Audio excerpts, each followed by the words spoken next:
Okay, let's begin with a silent meditation.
Okay.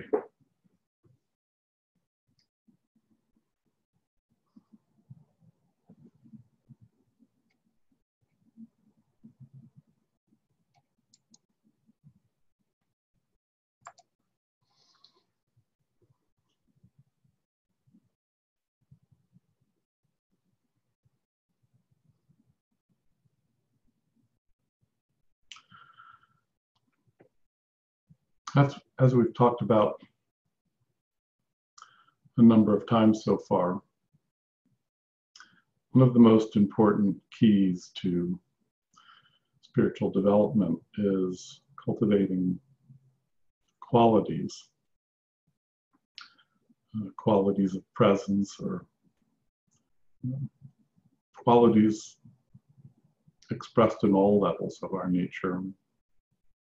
One of the reasons that I feel that it's very important and very powerful to focus on qualities as an important doorway to spiritual development is that it's especially useful for people who are not renunciates, they're not monks or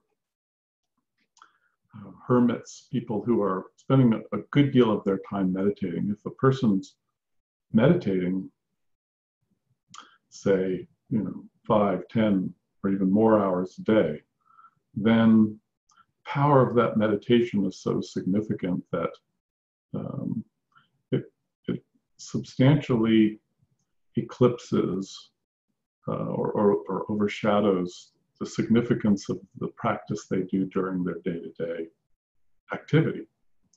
Now, that doesn't mean it isn't important to practice during day-to-day activity. It's just that the power of practice in day-to-day activity isn't quite as strong as in meditation, because in meditation we're quieting down and simplifying our situation, profoundly in the case of just reducing activity to essentially zero. And this allows our awareness to emphasize focusing on the quality of our presence, because we don't have to focus on the details of what we're doing. We can completely surrender concern for the task at hand. You don't even really have to be concerned about being aware of our environment. Even walking down the street isn't very complicated, but it does require a certain, or tends to evoke a certain attention to our surroundings. You have to kind of pay attention to the ground that we're walking over, make sure that we don't stumble. And so even something simple like walking requires some attention. So in a sense, if we're trying to, say, be calm, intentionally practicing being calm while we're walking, we have to split our attention between the act of walking and paying attention to the path and trying not to be too distracted by what's going on around us, so that we can also have some awareness left over to focus on trying to be calm. So even walking and other simple tasks require some percentage of our awareness to focus on the task, and then the rest we can use to cultivate the quality of our presence. When we're meditating, we reduce that to near zero, so we don't really have to pay attention very much at all to some task or our environment. We can focus the majority of our attention on what we're doing, and this is enormously advantageous from the point of view of really being able to contemplate and to work with our inner state. How present are we? How accepting are we? How peaceful are we? How concentrated are we? And it allows our concentration and focus to be more subtly, oriented to these internal factors of the quality of our awareness and other kinds of themes that we may want to contemplate. So there's no escaping the reality that meditation is particularly powerful in that way. It doesn't have the advantage, though, of cultivating a type of wisdom that has to do with responding to the challenges of day-to-day life. There's a spillover, the wisdom and the maturing of our consciousness that happens in meditation does spill over and affect our day-to-day lives, certainly. But practice during day-to-day activity is a special opportunity to develop certain skills and certain types of wisdom that are not quite as directly being developed when we're meditating. So they're complementary, but meditation is particularly powerful at this capacity for deep inner exploration and contemplation and concentration.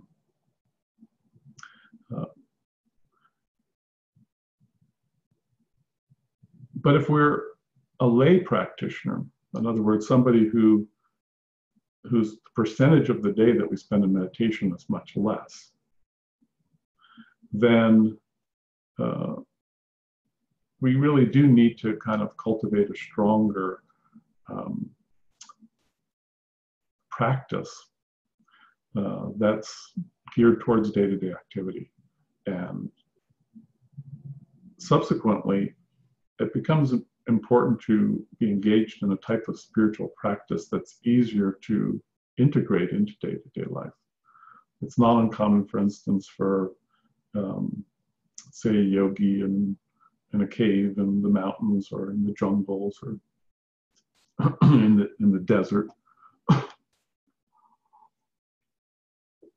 to be engaged in a practice like, say, a more complex breathing practice, or the construction of a detailed image like a mandala. And when we think about it, those practices can be, of course, very powerful, but they're not very easy to do during day-to-day activity. Whereas cultivating spiritual qualities like equanimity or patience or concentration, these qualities are actually required in all forms of spiritual practice. Every spiritual practice, either directly or indirectly, cultivates these qualities. Not necessarily the same specific qualities, certain qualities like a certain basic awareness and presence, certainly a certain level of concentration, a certain calmness of mind, a capacity to make choices and apply a certain effort to maintaining concentration and so on. All of these qualities necessarily are part of every spiritual practice. But other qualities like compassion may be part of a particular practice or may not be emphasized. Generally, if a practice is pursued in a balanced way, all the qualities will gradually develop. But it's certainly the case that the more we concentrate on specific qualities, the more likely those are to grow more quickly in our character and our experience. So an important value that cultivating a deeper attunement to and understanding of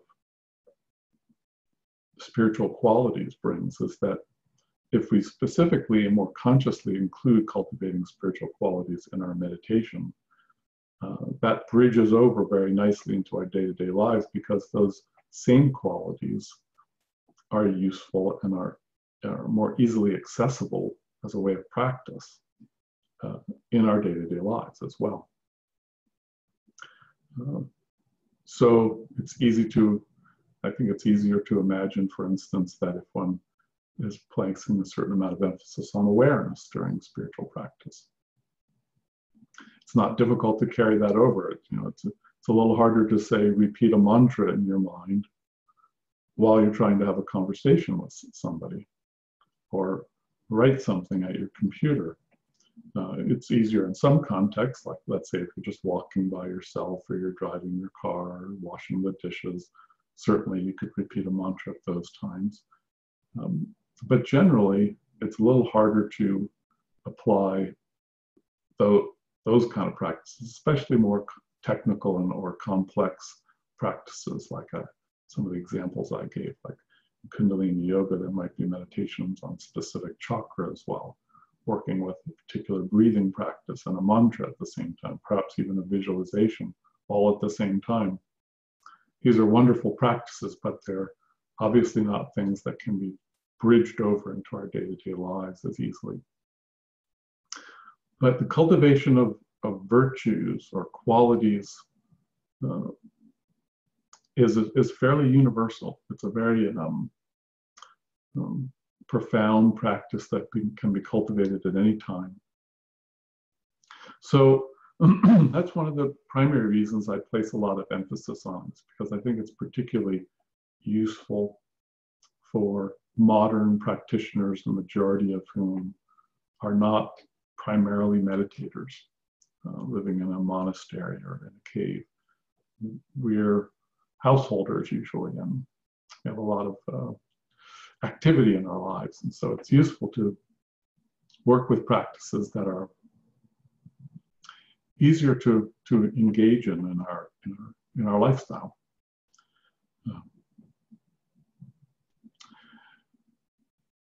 Today I'd like to talk a little bit more about one of the most foundational qualities to any spiritual practice, but certainly to meditation. So today we're going to focus a little bit more on the meditation side of that. And that's the quality of concentration.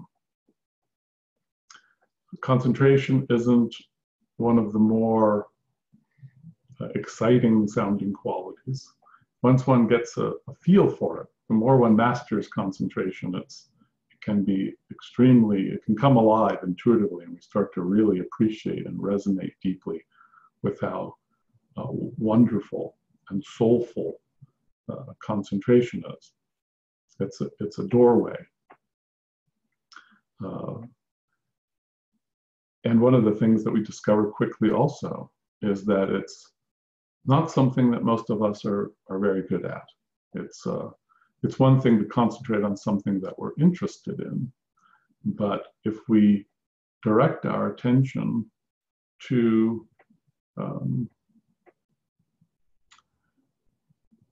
concentrating on, say, something that is, in a sense, neutral, in that it's neither something that we're averse to or very attracted to, like, say, following the breath. At a particular stage of practice, the breath will seem to most of us like a fairly neutral topic. But later it can become much more fascinating and intuitively moving, in a sense, to contemplate the breath. But for the most part, for lots of people, it seems like a fairly neutral. And so it's a powerful test of our ability to calmly and with awakeness, mindfulness, to be focused on something like our breath. But one of the reasons that we want to do this, of course, is that because concentration is really a profound key to spiritual development. Because it essentially means if our motivation is spiritual awakening and we're cultivating concentration, we're essentially opening a doorway to attuning to our own soul, our higher self, if you will. Because one of the basic characteristics of the personality, you might say, the part of our nature that's more caught up in the state of mind of being driven by desires and aversions and judgments and reactive to sensory information. Things are happening around us and we have emotional reactions, we have aversions. And essentially, a powerful way to understand concentration is that it's the process of beginning to disidentify from all of that and to center ourselves in a much more soulful, present, sustained, detached state of awareness. And it's therefore primarily through that doorway that we're going to be able to gain access to our souls, to actualize soul consciousness in our direct experience. And through that foundation of concentration, all kinds of things become accessible to us, a variety of qualities, and intuition itself, this very characteristically soulful way of knowing and being, can only really be sustained in our experience if we're concentrated. And so first we learn to do that in our meditation, and then we gain greater facility in concentrating in our day-to-day lives as well. A concentration is very intimately linked to awareness itself. Awareness and concentration form a very intimate kind of partnership, you might say. Because one aspect of what we mean by awareness is it's sort of our global sensation, our experience of just generally being present and conscious of what's arising in our experience around us. But concentration is that aspect of our presence that chooses to focus on something in particular. There's a very mysterious way in which, in fact, concentration is very intimately linked to the basic experience of being an individual. Awareness is a more universal dimension. Just the essence of awareness is that it's boundless. It's open to what, one type of practice that we've talked about is a kind of practice of awareness where you don't develop a type of concentration that narrows in on specific content like a mantra or your breath. There's a type of awareness where you just cultivate a sense of being aware of whatever is naturally arising. Maybe in one moment it's a sensation, and in another moment it's a thought, a desire, a memory. Things just come and go, and there's an ability to actually be concentrated, but this concentration is more being concentrated and being present to whatever is arising. So that's one type of concentration, and it's a much more difficult form to sustain for any period of time, like longer than just 10 seconds or a minute at the most.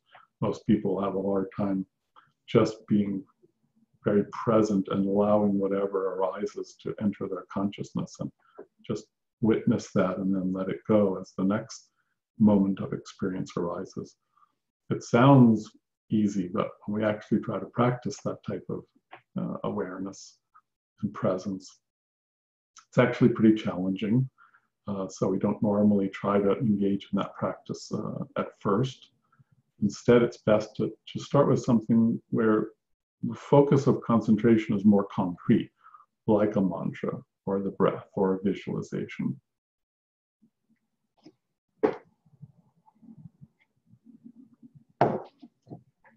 Now, one of the ways that concentration and awareness work together is that there's a dimension of awareness that is often these days referred to as mindfulness in English. It's been translated from the Sanskrit and Pali terms. Sati is the most common term in Buddhism for this mindfulness. And part of what mindfulness means is a kind of present awareness that is not only noticing what's happening, but kind of works in tandem with concentration, because the mindfulness is the part of our experience that just is aware of whatever's arising. And the concentration is the part of our presence that is in a sense, resolved or committed to a particular focus in that moment. Let's say we're following our breath. But it can be even something in day-to-day life, like attuning to another person and paying attention to what they're saying in a conversation. Now, all of us are aware that we can do at least two things at once. And in fact, it's natural for a human being to have these two qualities happening at the same time. One of them is this mindfulness is, for instance, in a conversation with another person. It's the part of you that has some kind of context for the conversation. You can be listening to them, but you can also be aware of what reactions are coming up in you. What might you want to say next? You also know that you only have 2 minutes to have this conversation because you have to get to the store, you have to make dinner, kind of buy some food first. All of this is in your awareness in the background while you're having the conversation, and is informing your decisions about how long to pay attention, when to end the conversation. But it doesn't stop you from being able to have the conversation. Now, all of us do this all the time. It's normal to have, it sounds complicated when we talk about it, but actually it's just a description of what we're doing normally in day-to-day life. And when we're meditating, these two basic principles are functioning as well, a kind of general mindfulness of what's happening, including that we're meditating, that there's an intention to meditate in a particular way. Concentration means that we're staying attuned to a particular focus at that moment, let us say the breath. If we become distracted, mindfulness is the part of us that notices that we've become distracted, remembers our resolve to be focused on the breath instead, and brings our attention, sort of empowers our ability to remember that intention and come back. So it's awareness or mindfulness that provides that larger context for concentration to happen. So concentration can't happen alone. It can't happen without mindfulness. And in a sense, normally, mindfulness doesn't function without concentration, because most of us are unable to sustain a kind of just global, open, present awareness that's awake and not caught up in phenomena and identifying with a role and desires and things like that. We need concentration to open us to mindfulness, to expand our awareness into a more open, spacious, relaxed, mindful place. So these two qualities are very powerfully interrelated and depend on each other. They're inseparable, really. And this, I'll just sort of throw this out as a little intuitive food for thought. We use these terms like individuality and universality. And we've talked about in previous talks about how the ways in which these two principles are interrelated. Well, in one very profound sense, concentration is very essential to our experience of individuality. It's where we concentrate, we individualize, we commit to a particular location in time and space, to a particular focus of our awareness. And awareness itself, mindfulness, consciousness, in a more global sense, is our doorway to individuality. It's our link, it is our foundation in a more, in universality, to this more spacious, universal identification. Ordinarily, in our ordinary consciousness, both our concentrated aspect of our nature and our mindful, aware aspect are not as well developed. So our realization of both individuality and universality and how they're interrelated is not that well developed. And so that's part of what happens when we engage in a spiritual practice, is our cultivation of awareness and concentration deepens. And at more advanced stages, we intuitively realize profound interrelationship between the two, which is not different than a profound intuitive experience of the interrelationship between the universal and the individual. So we want to begin by consciously cultivating concentration. And then it becomes this powerful doorway to intuitive development. It's sort of like a key, a foundational key. If we were to boil spiritual practice down to just a half a dozen main principles, and then in addition to that, many other principles. But if there was a half a dozen that were the most important, concentration would certainly be among them.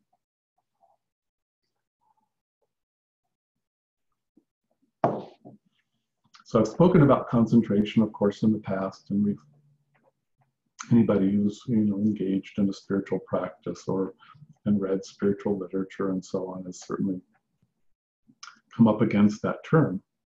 But it's one that I wanted to go a little bit more deeply into today and really kind of bring alive a little more the power of concentration. Now, another wonderful thing to know about concentration is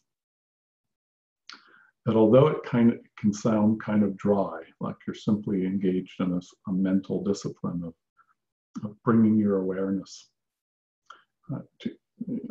to a certain focus, it's therefore useful to know, to kind of counteract that common sense of concentration, that concentration is not only very natural to our state of presence and one of the fundamental qualities of our nature, but it's also a very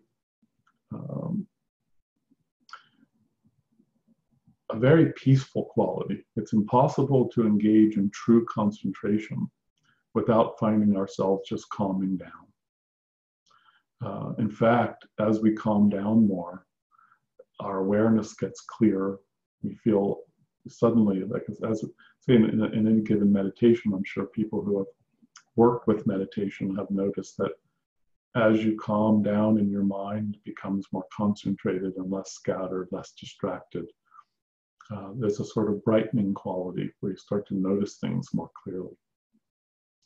So just the act of concentration brightens awareness, makes greater clarity, but also it feels very peaceful. And in fact, in many traditions, such as in some of the Buddhist schools, in older school teachings, going back to Buddhist time, Theravada Buddhism has a very well-developed understanding of stages of concentration.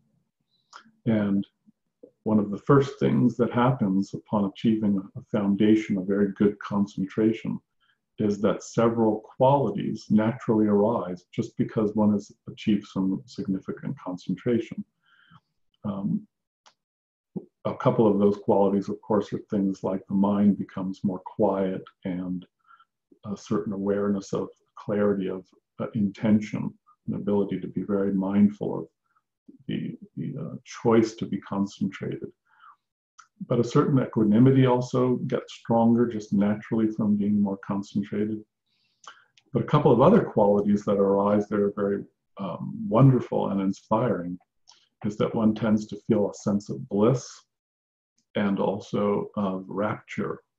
And what the Buddhists mean by rapture, that's the way a particular Pali term has been translated into English, and often people are uncertain what exactly rapture means in the context of, and it really can mean a variety of things, but one of the things that it means, one of the many things, is it brings with it a stronger feeling of being engaged in the meditation. You start to feel, this is wonderful, this is satisfying, this is interesting. Like, instead of the breath or the mantra seeming kind of neutral or even boring, it's suddenly fascinating to be concentrated and aware and just present to what's happening. The flow of phenomena seems much more interesting, intuitively stimulating.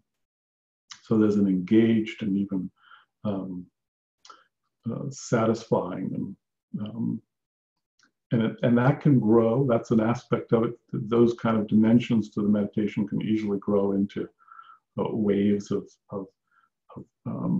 positive vibrations moving through the body, or feelings of energy fluctuations, or even a feeling of lightness, like you might be feeling, you have to open your eyes to see because it seems like you're floating off the ground, or you might feel elated, or chakras might, all of these kind of generally often come under the category of rapture,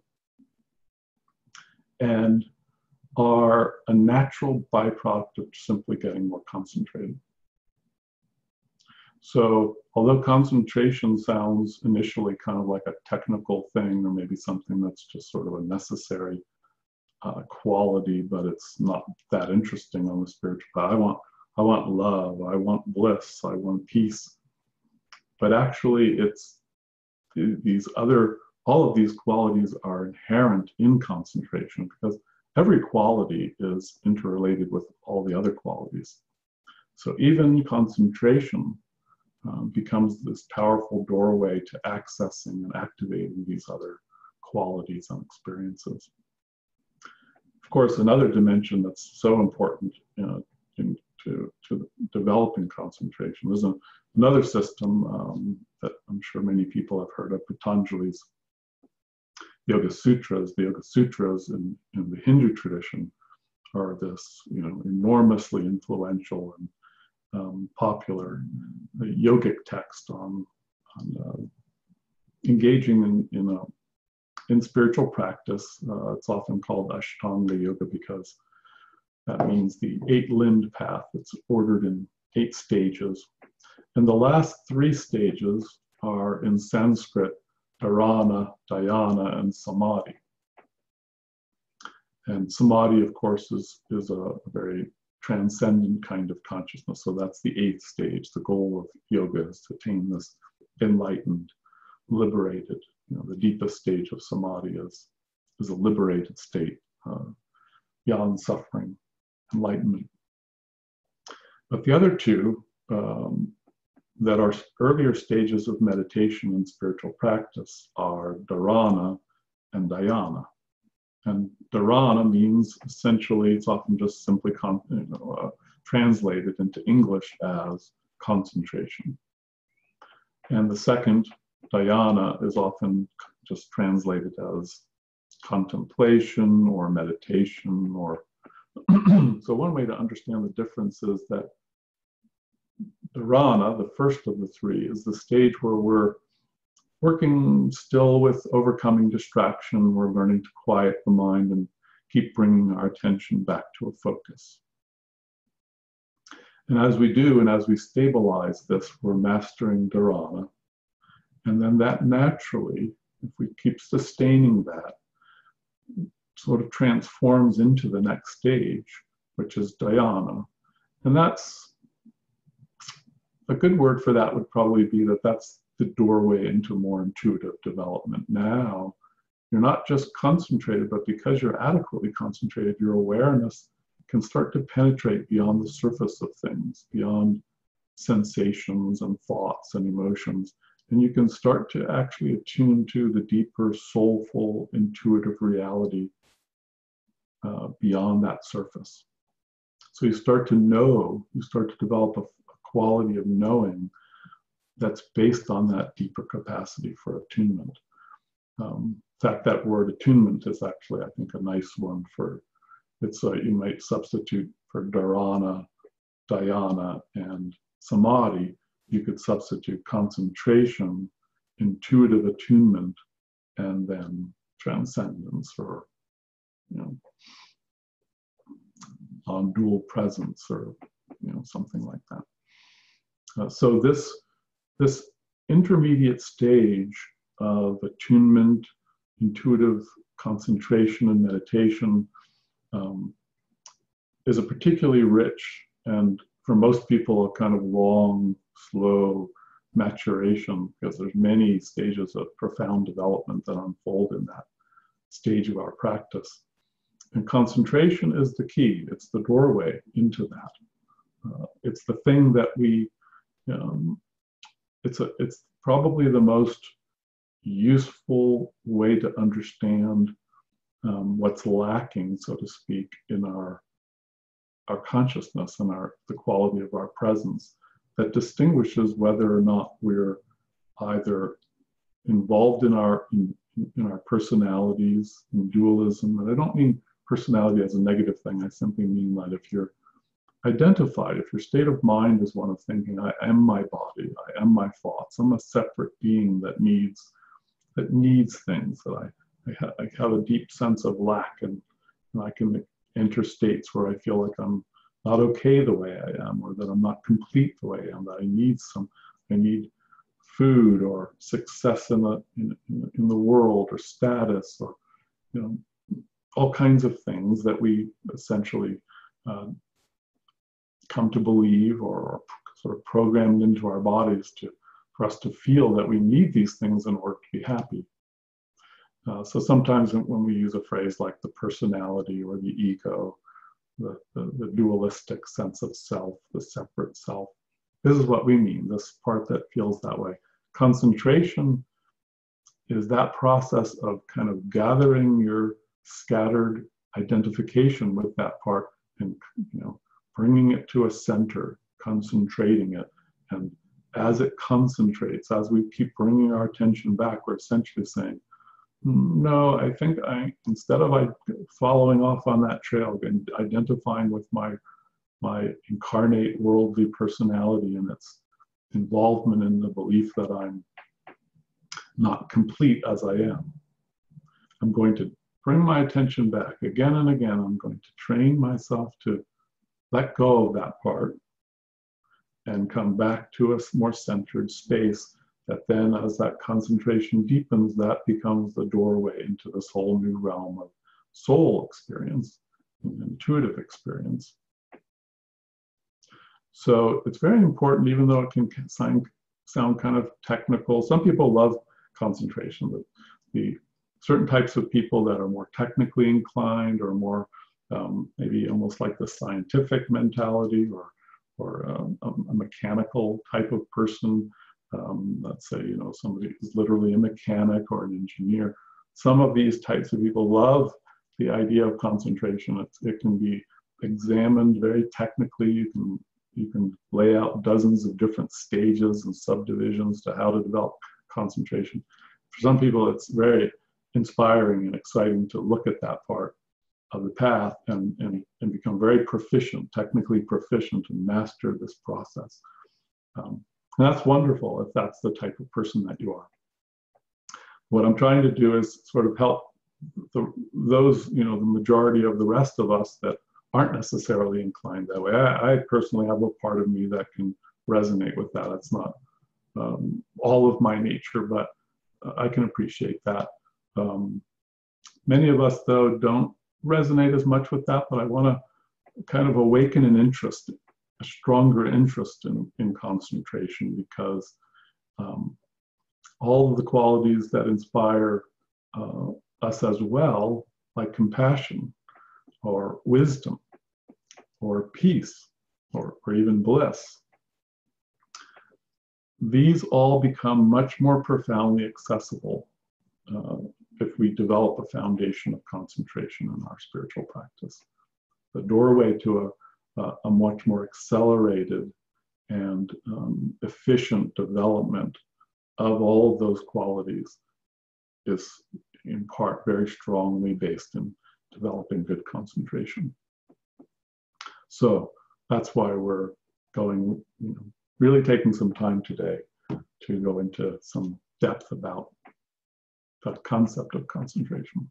So let's take a moment to look a little bit more practically at exactly how that's developed. Now, there are a number of different ways, many different ways actually, to approach cultivating concentration. And the two most important distinctions are there's both variations in the object that you can choose. There's really, an infinite number of possibilities of what object of concentration you can choose. So we're going to talk more about that at length in future talks. But for now, all of us are, I'm sure, familiar. We've even in this class and in some previous talks, we've covered some of those, and I mentioned frequently things like following the breath or visualizations, mantras, and we've even done some of these practices together. So that's part of the choice and part of the options for cultivating concentration. But what I'd like to emphasize in identifying that part of that of the meditation work is that that part, in a sense, is somewhat secondary, especially at this stage, because at this stage, developing concentration itself, like the inner process of learning to concentrate, usually takes precedence over the particular object. So, for instance, a person may decide to repeat a mantra, or they may decide to follow the breath. Very often people find that there's not a big difference for them in the state that develops as they're learning to concentrate, whether it's the breath or a mantra that they're using.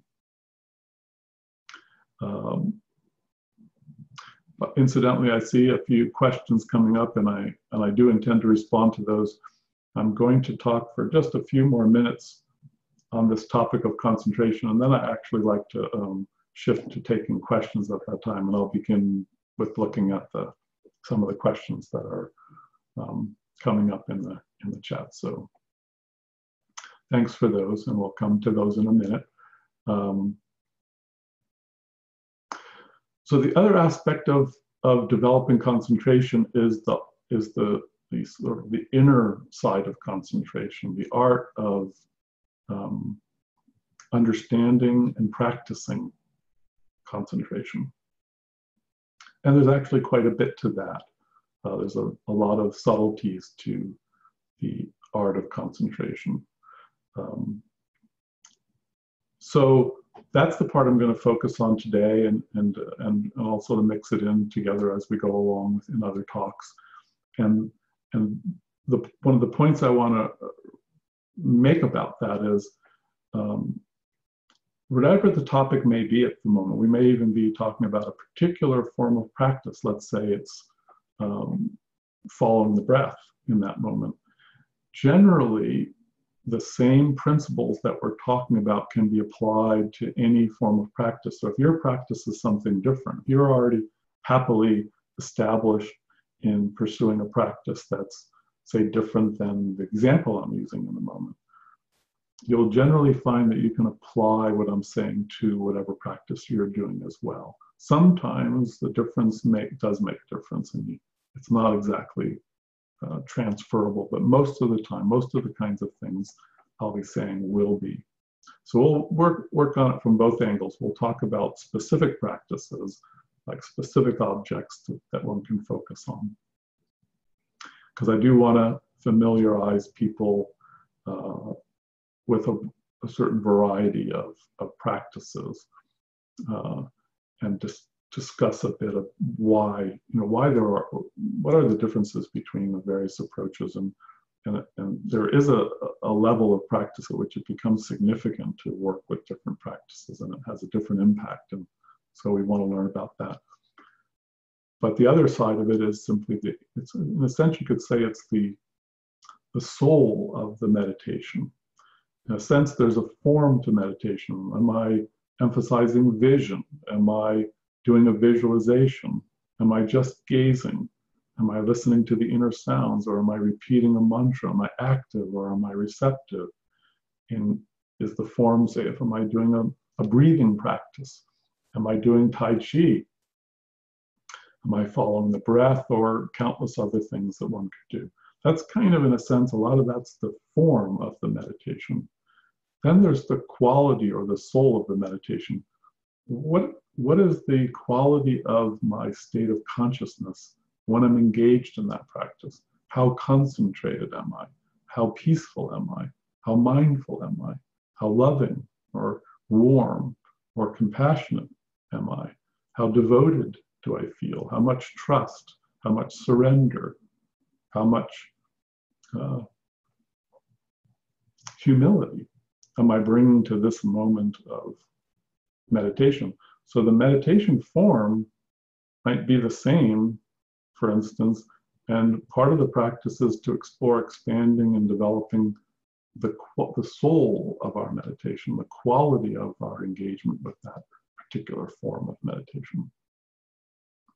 So concentration is the key to that. It is both the way that we establish our connection to an object of meditation, but it's also the doorway to establishing enough presence so that we can work more with the soul of our meditation, deepening the quality of our presence in relationship to whatever we're meditating on.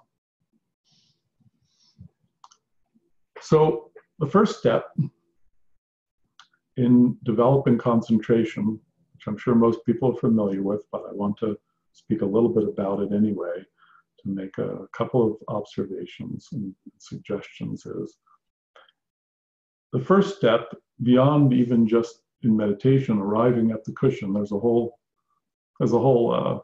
art to cultivating a daily practice, which is about getting to our meditation position, actually sitting down to meditate. So we'll skip over that for the moment, but we'll come back to that at another time, because that is an important step, not something we want to ignore. But the next step is that we've chosen a style of meditation, and we then begin to engage in that practice, and invariably we'll become distracted. And this early stage of distraction means that our mind wanders for a period of time. We go off into states where we've completely forgotten that we're meditating, or our attention is to meditate, and we're simply thinking about other things.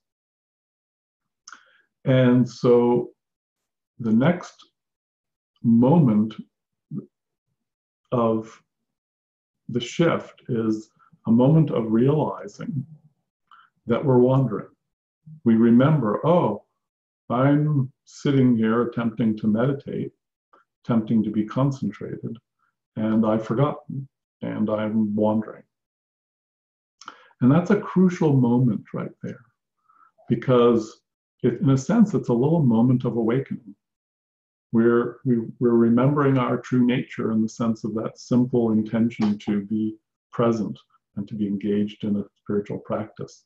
So there's a little moment of awakening that's happening right there. So the temptation can be to be upset with ourselves, to judge ourselves and say, oh, you're not a very good meditator. You sat down and now you just spent 5 minutes completely spaced out thinking about other things. Shame on you.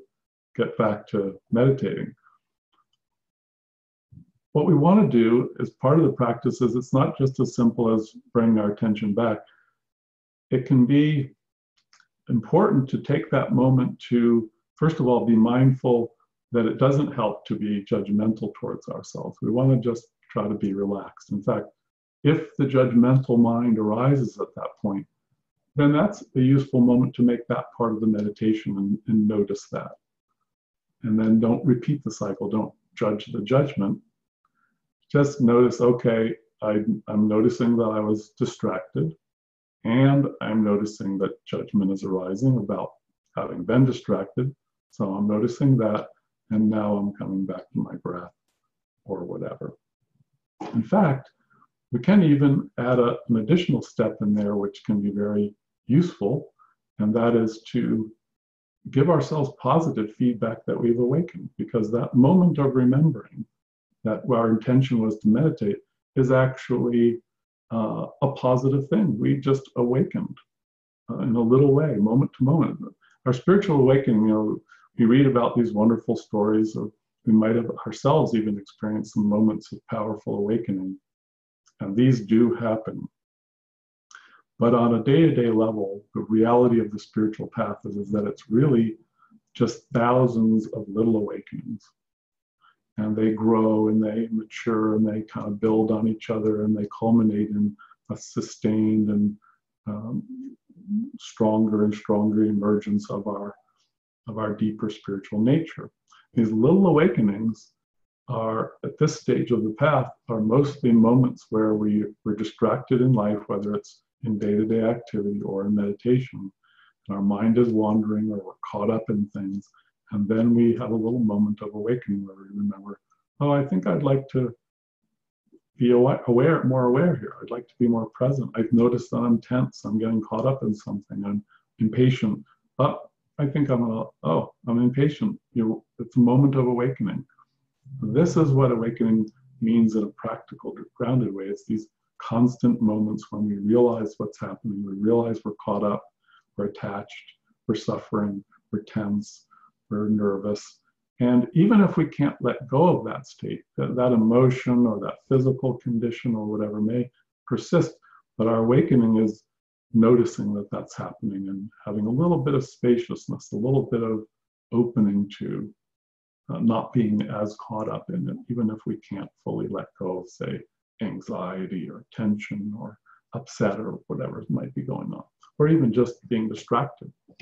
But if it's only that we're just kind of distracted and there's not much else going on, the moment that we're driving the car, we say, oh, actually, I could be sort of cultivating a little awareness right now instead of just, being on automatic and driving and thinking about different things. I could be present and just be mindful of my body and notice that there's some subconscious tension. So I'll relax myself and I'll expand my awareness and I'll be more sensitive to what's happening on the road.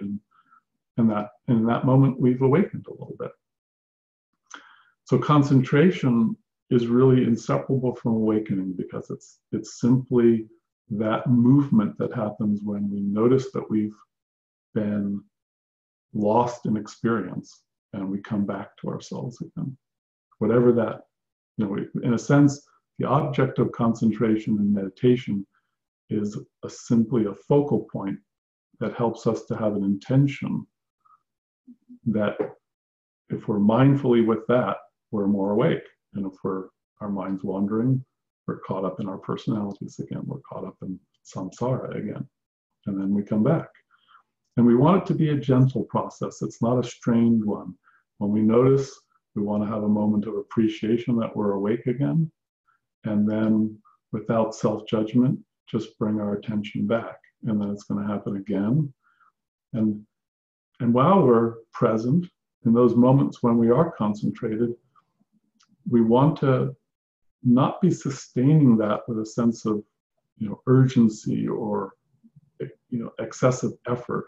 Our ability to stay concentrated is not going to come out of a kind of willfulness.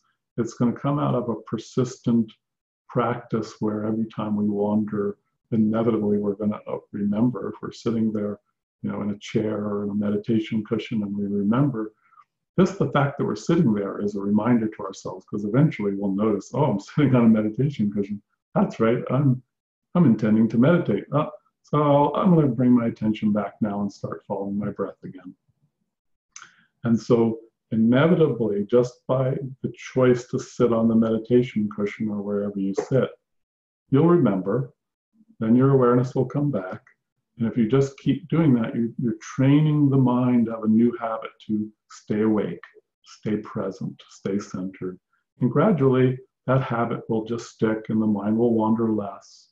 And eventually, you'll get to the stage. And the stage 2 is that your mind wanders off center, but it doesn't quite go into forgetting. It's kind of, let's say we could call it being distracted. So it's kind of, let's say you're having a conversation with somebody and another conversation's happening in the room, and you start to kind of pay attention to that conversation, but you don't fully forget the conversation that you're paying attention to. So you're kind of split. But we'll call that distraction. Doesn't mean that you wandered. If in the meditation or that conversation, you completely start paying attention to the other conversation and you're not listening at all to what person that you're actually in conversation with is saying, we'll call that mind wandering. You've completely lost the object of your meditation or your intention to communicate with somebody.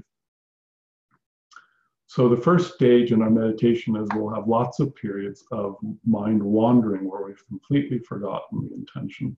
Gradually, as that transforms, as our consciousness shifts, Wandering will happen less and less, but we'll notice that there's still a tendency to be distracted, which means our focus, clarity of our focus will kind of move off center a little bit, but not completely into forgetting. And then we'll just pull it back and it'll go off again. So it's a matter of tightening it. Concentration is sort of having a big focus where your mind can go anywhere. It's just random movements to different focuses. And you're gradually honing it in. And there's a threshold where you'll go into a phase where this outer zone, which we'll call complete forgetting, mind wandering, is increasingly falling away. That's not happening as much anymore. But there's still movement within the next inner circle, and then we're gradually moving it even closer still. So we'll talk a little in more detail about what those differences are. So I'll stop talking about concentration for the moment and just see if there's, let me begin by, I will look at some of the questions that came in.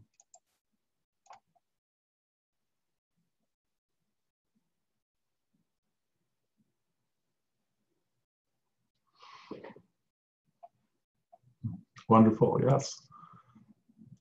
Thanks for sharing that, Kiri. That's exactly on target with what I've been saying today. So then there's the question, what I say is the opposite of concentration?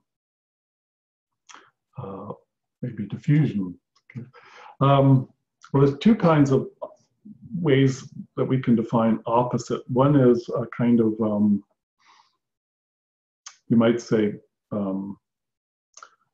vertical opposite, like a preferred state, and then it's opposite in terms of like what we're trying to overcome. So yes, diffusion or distraction and mind wandering and so on would be that kind of opposite to concentration. I suspect, though, that the question might be another kind of opposite, which is, for instance, we can say that the opposite of humility is confidence. The negative opposite of humility might be arrogance. So that's more of a vertical, one's spiritually preferred over the other. But side to side, there's another kind of opposite that's more complementary. The two aren't, one isn't the preferred and the other is what we're trying to overcome or transform. They're just two different qualities that are complementary. And the complement to concentration is a bit tricky. It's such a universal quality that there's probably a number of different qualities that we could think of as complementary. Earlier I was talking about that awareness itself can be thought of as a complement or an opposite to concentration.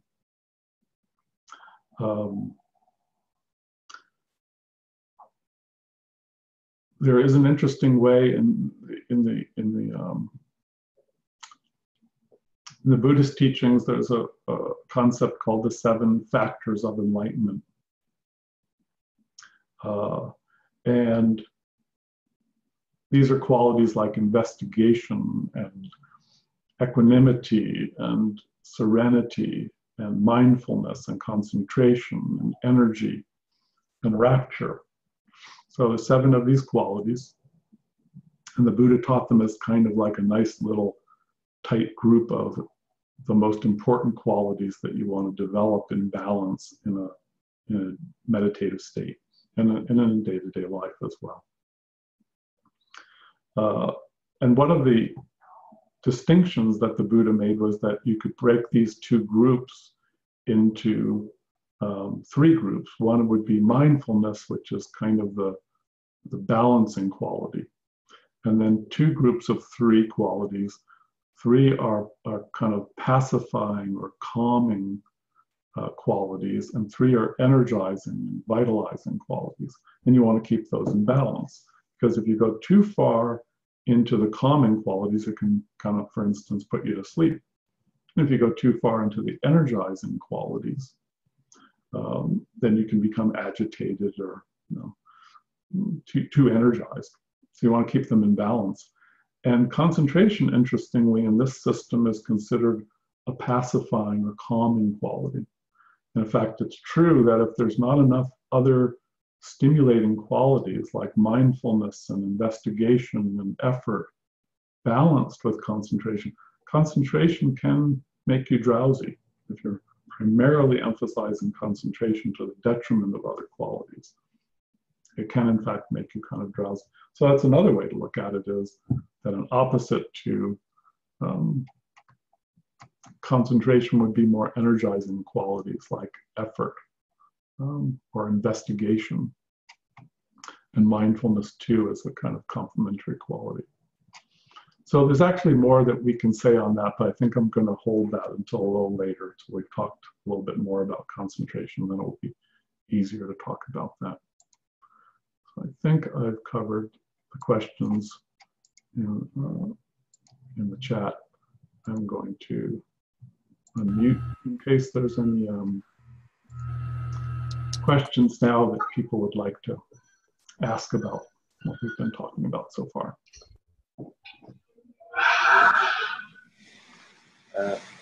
I have a question. Yes.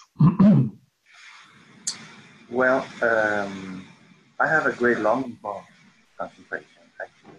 Oh, wait just a second. I think I need to turn the volume up. Okay. Yeah, could you start again, please? Yeah, well, I have a great longing for concentration, but it seems like my life has gone in another direction. I find myself living more unfocused, so to speak. And if I try to sort of, pull myself together and focus, it's like there's an emptiness inside that comes, that has its own life, which comes from within, and I can't really focus, I can't concentrate into it. So this emptiness is unconcentrational, or if you can say that, you can't focus in that emptiness, I think. So could you say anything about that? Does that give you anything? So are you saying that you find that when you get more concentrated, you get more in touch with an emptiness inside? Yeah, well, yeah, if I try to concentrate, I get in touch with an emptiness. That's true, yeah. Where if I try to think of something and focus on something, it's not there, it's gone. I can sometimes stop and wonder, where am I going here? I try to focus on something and it's empty. So it's not as though your mind, say, is wandering, you just have a hard time sort of holding on to the object? Yes. Elusive, like it. What kind of things have you been concentrating on? Daily things. Also, even just things in day-to-day like life. making food or something like that. Ordinary things. Generally, I find that that's because of subconscious things that are going on. Normally, as we engage in spiritual practice, there's one of the most basic things that will happen is that as our awareness grows and the quality of our presence grows, some of the key qualities are awareness expanding, and inevitably with that an integral part of that is a greater openness to whatever is there, a greater acceptance of things as they are. Now, even if it's just a small growth in that direction, it means that things that are in our subconscious mind that we haven't been experiencing as much, because whatever our given state of consciousness is, it's kind of a boundary, has a boundary around it. Certain things are allowed in, certain things are kind of kept out. So as we grow spiritually, that boundary expands and it becomes a little more permeable, and things that were kept out. And this isn't a conscious thing. It's not like we're consciously repressing things into the subconscious. It's just natural. It's karma. Some of it's even from other incarnations. Emotions can be different, can be grief, can be anger, can be sorrow, it can be fear, it can be even uncomfortable thoughts, uncomfortable memories of events, all kinds of things.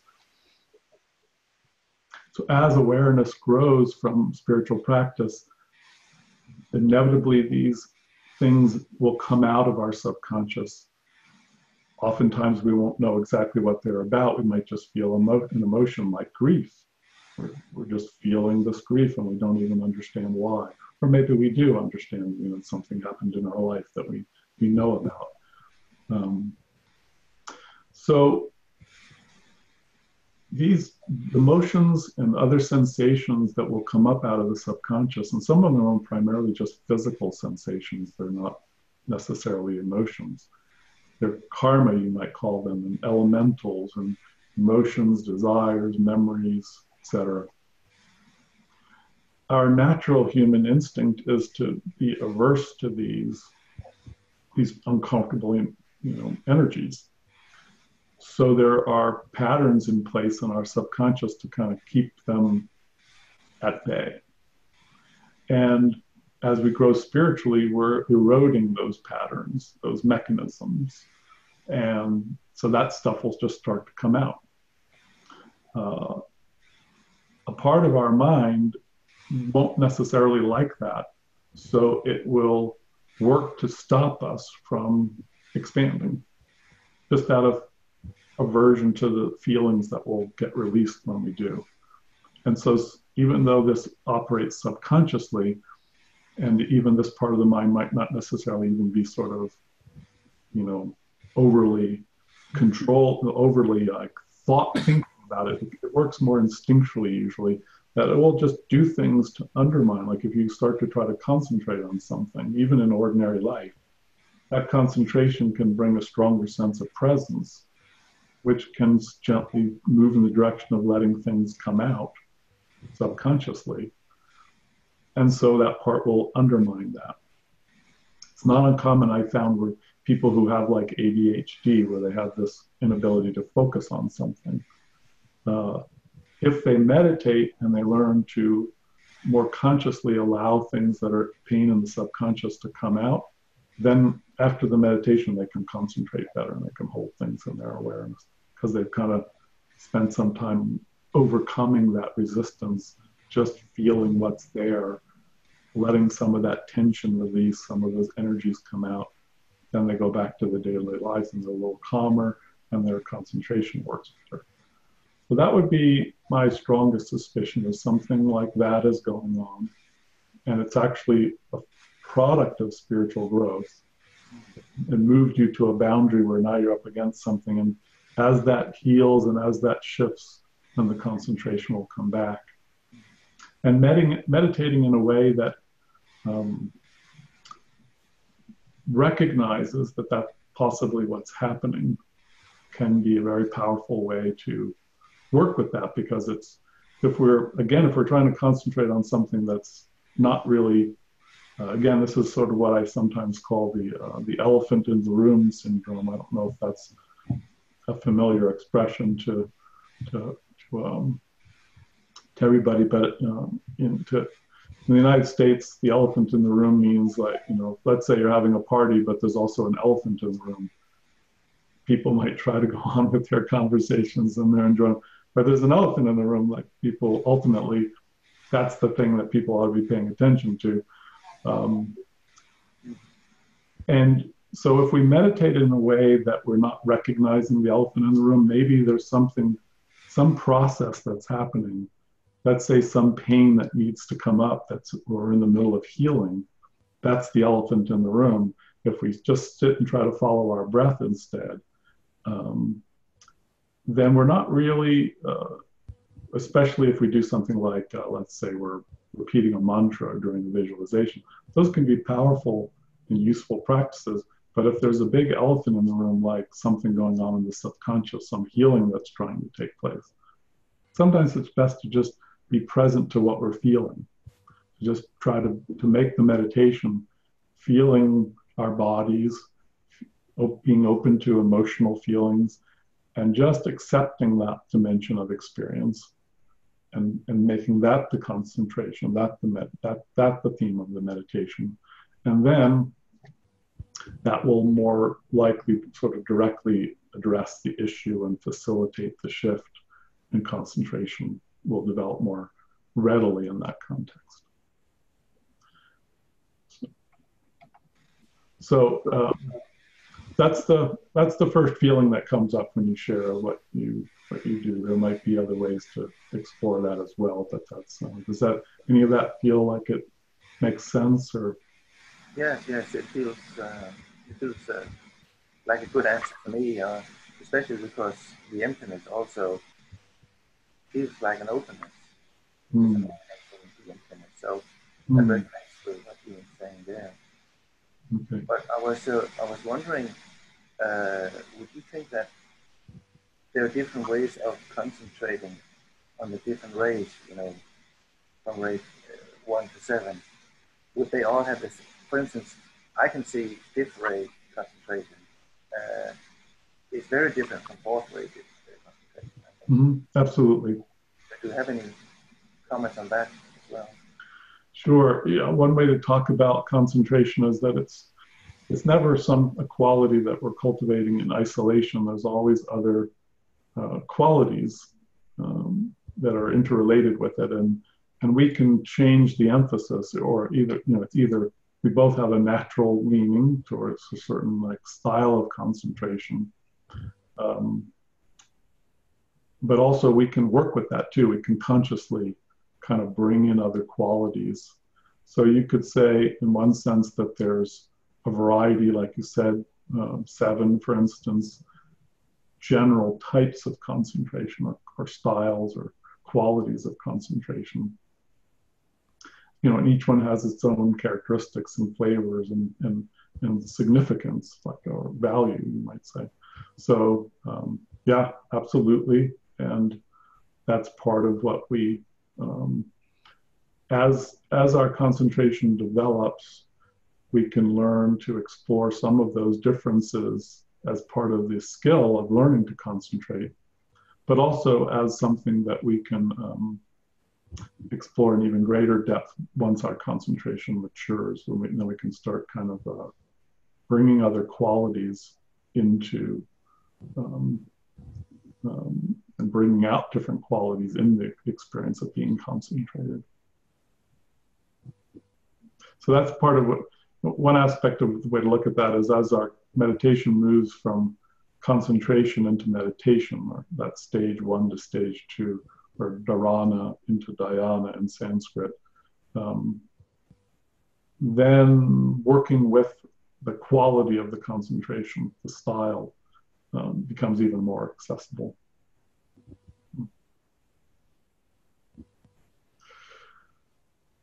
Was there any more about that?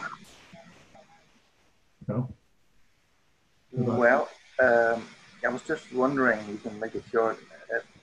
So if there is this difference between ray and fifth ray concentration, and you might have a fifth ray mind and a fourth ray soul, would there be what do you call it, a friction between these types? Which should you choose? Is it the soul pushing forward, or is it the mind who wants to really keep the focus? So you know what I'm getting at here? I think I do. Yes, there can be. It certainly doesn't. All of these qualities can be harmonized together.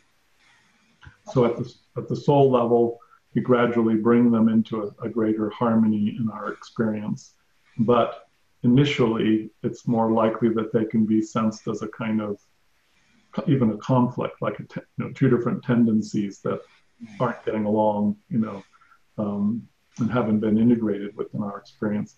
So if, let's say the personality ray is fifth and the soul is fourth, it's more likely probably that concentration will proceed initially along the lines of a fifth ray style, and then gradually become adding more fourth ray to that as we mature. Thank you very much. You're welcome. Any other questions? Could I ask a question? Can you hear me? I can, certainly. Okay. So I've had a lot of different experiences with trying to concentrate, and the training that I've been going through for the last 10 years anyway, the more Dzogchen or Mahamudra style practices, I distinctly remember asking Surya Das a question about concentration, and he gave me a rather bizarre answer, and he just said, you just need to keep the puppy on the paper. And which was his approach is a very light, just keeping the general, sort of a very light focus on concentration. And it's also sort of the approach of taking the fruit as the path. So if you can rest in the spacious awareness, then that becomes the cultivation of the concentration. And I've also experienced a very willful, now I think I'm speaking about the spirit or the soul of the practice. In this sense, I've practiced with a very willful, effortful attempt at concentration and failed miserably at that. It feels like it's very ego-driven, and the approach from the sort of more Dzogchen style or spirit or soul is more of letting your Buddha nature do it for you, just allowing that natural capacity to come forward. And that sort of resting in the natural capacity seems to be more effective to me. So I'm sort of reflecting on the way you shared. And also, it seems like once you get concentrated, it naturally self-sustains as a kind of an open awareness. Or maybe that's just the practice that I've been exposed to. Does this make sense to you? Yeah, so is that the relationship between concentration and open awareness that you were speaking about? Yes, and well, there's a few different issues you brought up there that are all important. One is that, you know, the extra sort of extra efforting. So from that angle, there's a variety of ways to work with that. But I think what Surya Das was referring to in sort of keeping the puppy on the paper is that does refer to concentrating, but it's a little bit lighter touch. Like if you were sort of efforting too much, I think that was perhaps his attempt to sort of say lighten up a little about that. Another way to talk about it is to bring in other qualities, like you want your concentration practice to be a gentle one, where it's more about just gently bringing the mind back every time we notice that we're wandering, for instance, and in that noticing, well, there's not a lot of willpower. It's based more in the act of waking up, like, oh, I've forgotten, I'm wandering now. And then that waking up just brings us back to the natural state, being present, being aware, and then we forget, and then so we want to take the efforting out and just trust in through waking up, coming back, and wandering and waking up and coming back.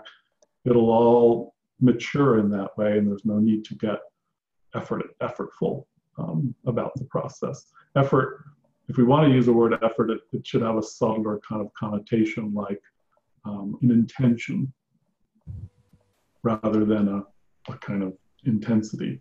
You know. But there's a sense of the effort being not my effort, of the effort at being done. So allowing the breath to breathe you, for example, and just allowing awareness to ride on the breath, not efforting to watch the breath or follow the breath or concentrate on the breath, but just sort of moving with it, becoming one with it, kind of, instead of, so that's more effective for me. And I don't know if that has to do with array type or anything else. But anything with a willful element, where that seems to be coming from my own personal will, I inevitably fail at. And so and that's when I fall asleep with a practice or whatever, when I have to forcibly concentrate. But if I sort of relax into it and rest with it, my experience of it is that it's more like the practice stabilizes. And I've been training with the Mahamudra system, which is more of a path-based system as well, rather than Dzogchen, which is taking the fruit as the path. The Mahamudra path, there's a training program that I've sort of been teaching, and you start with an object like a rock. So it starts with a very external thing, and then you go to the breath, and then you go to an energy body, a tigle, a spot of light in your belly, and then you go to more gradually subtler and subtler until you just drop everything, and but it's a practice of gradually training the concentration to become more and more subtle until it's just sort of stabilizing your awareness. And so that's a perspective that I've had too. So I'm sort of aware of the element of concentration being just a way of stabilizing rather than focusing so much, because it's more always with the sense of the open awareness.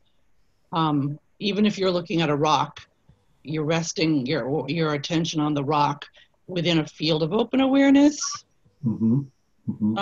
So I just thought I'd ask you about that, because sometimes when I hear people talk about concentration, I go, oh, it's that willful thing that I can't do.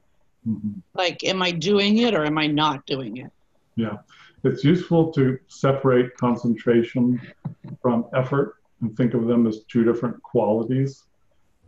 Concentration can be attempted in an effortful way. There's even ways to go about it that for some people will work to some extent.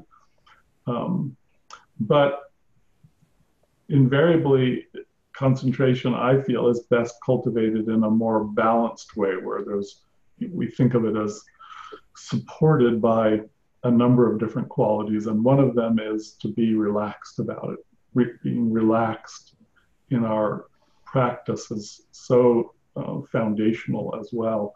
So that counterbalances any tendency to think about concentration as a chore or a goal that we're striving towards, and we get overly willful or controlling about it.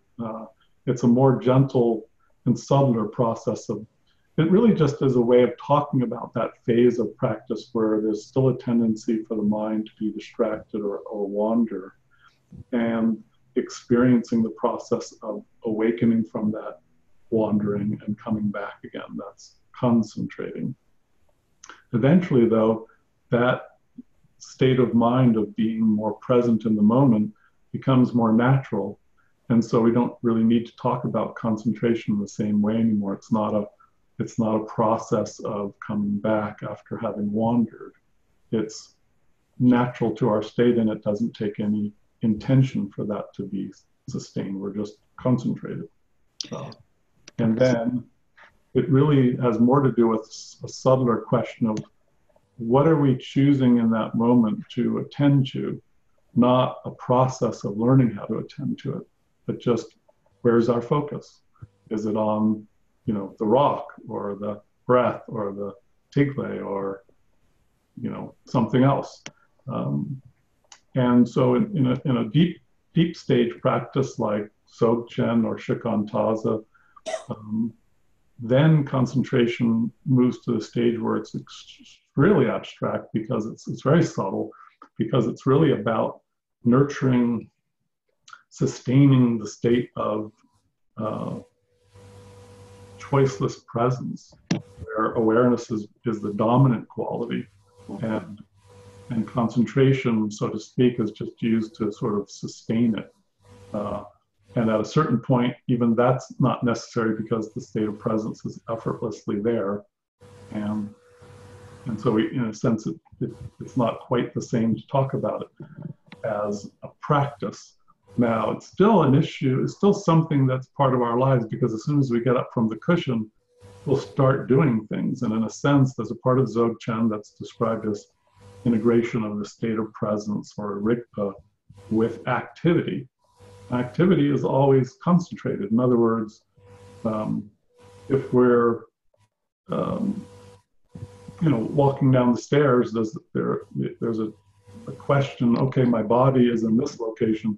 It can be here, or it can be in the dining room, or it can go out to the car. What do I want to do?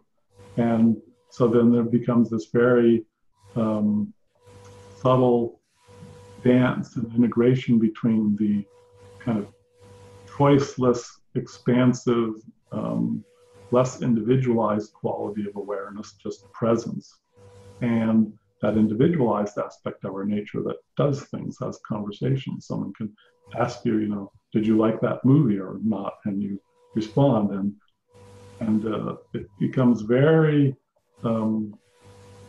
very subtle art of spiritual development to integrate this transcendent state of non-dual presence with this individualized aspect of our nature. That's why in Dzogchen there really is a set of practices that's about how to reintegrate the choiceless state of presence with specific individualized expressions like being active, doing things, saying things, and so on. Okay. So in a sense, you could say that's sort of where concentration still comes into play, but it's about integrating it deeply with the state of presence, so it doesn't.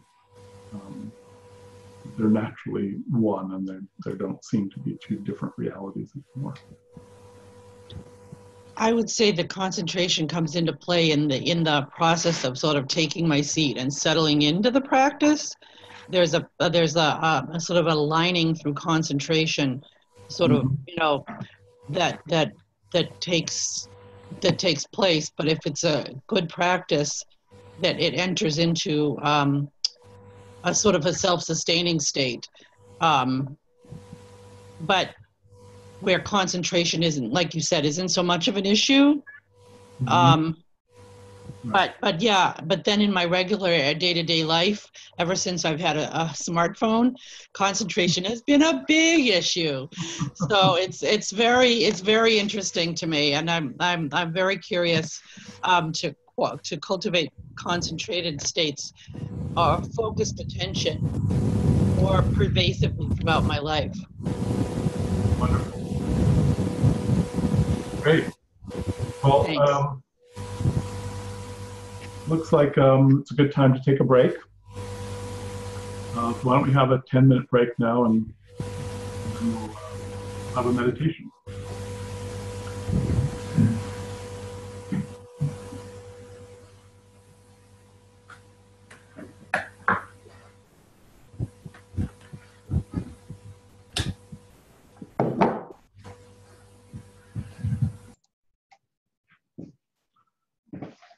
Okay.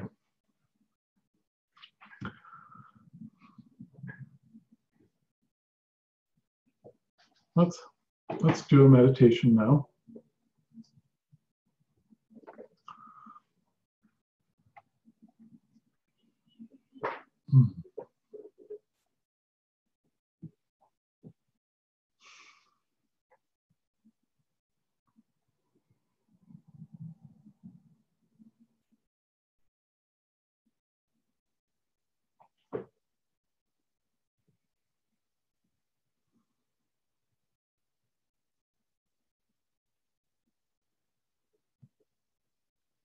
Feel your body relaxing.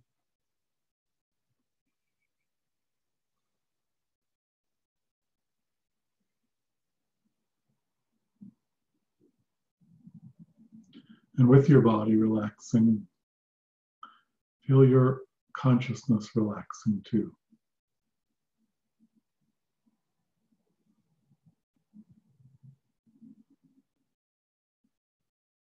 Let your awareness expand.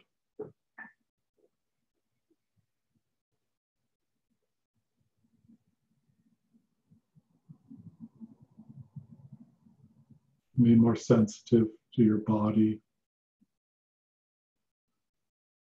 your internal states.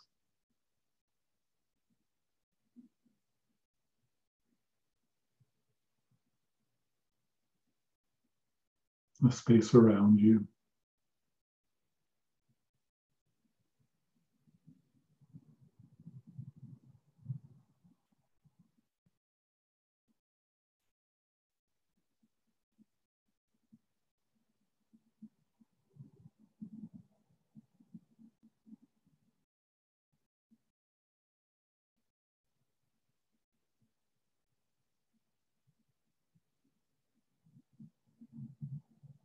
And as you settle in and become more present,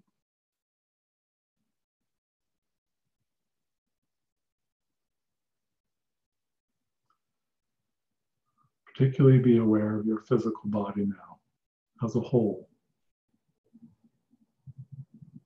Just feel your body.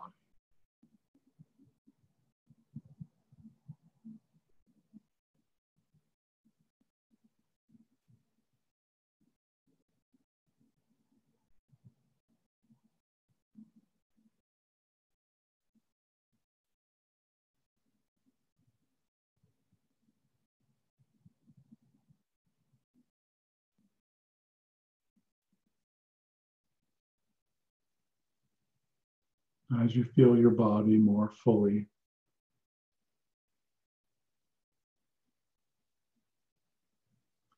draw your attention specifically to your breath.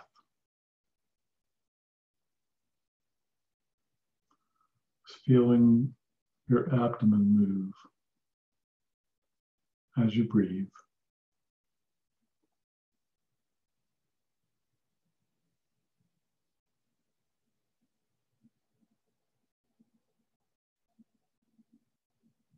Allow your awareness to become increasingly sensitive to just the sensations of your belly moving.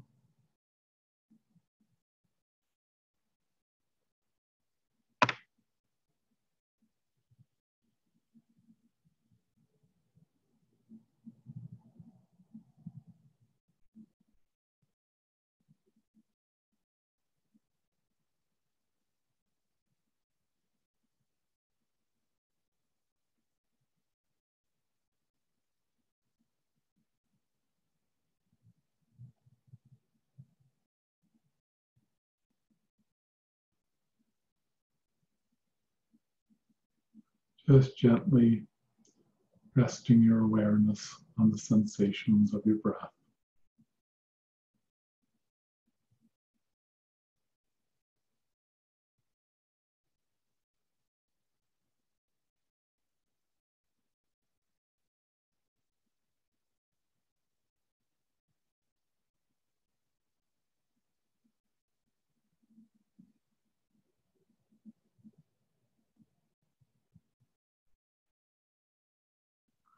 And if there's some particularly strong sensation in your body, some discomfort,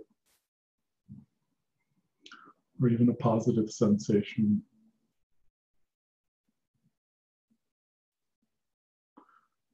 you can let your awareness focus on that instead.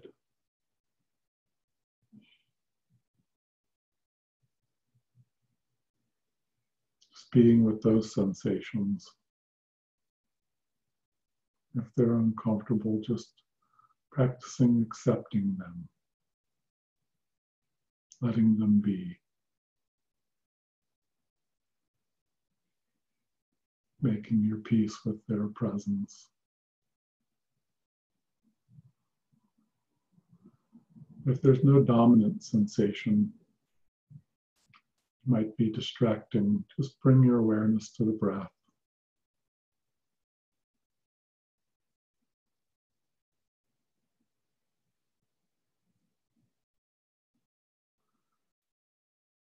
And calmly explore being as aware as you can of those sensations.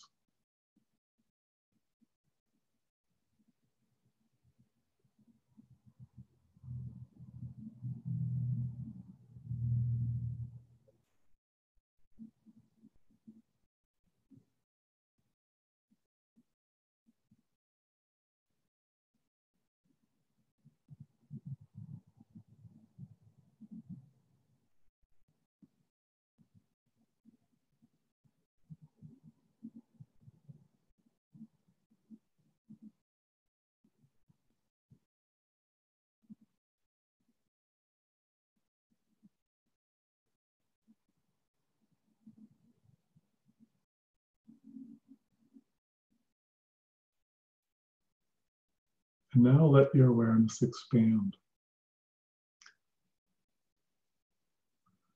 so that it includes awareness of your breath. Allowing the breath to fall increasingly into context so that your awareness is more uniformly open.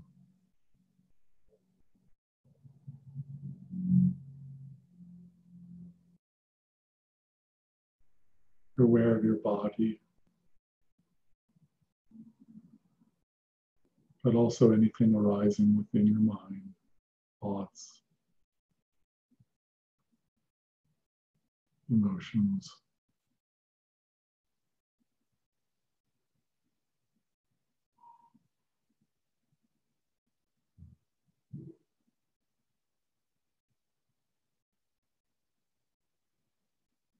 Feel a quality of boundless awareness.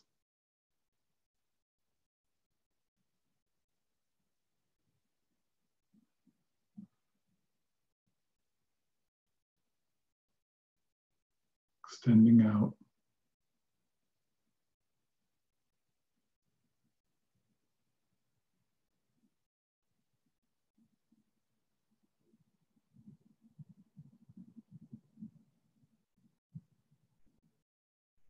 Spacious like the sky.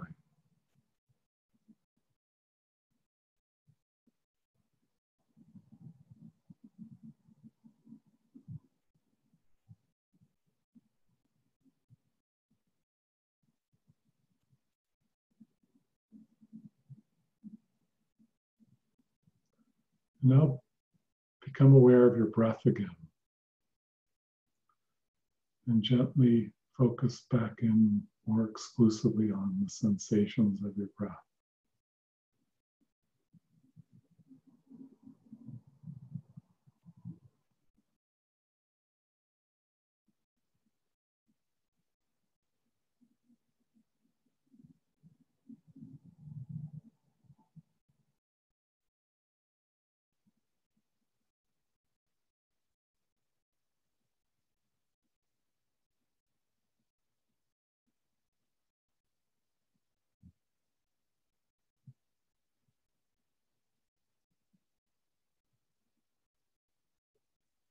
Now expanding your awareness a little to include your whole body.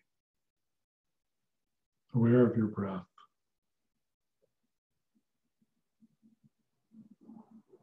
At the same time, feeling your whole body more uniformly.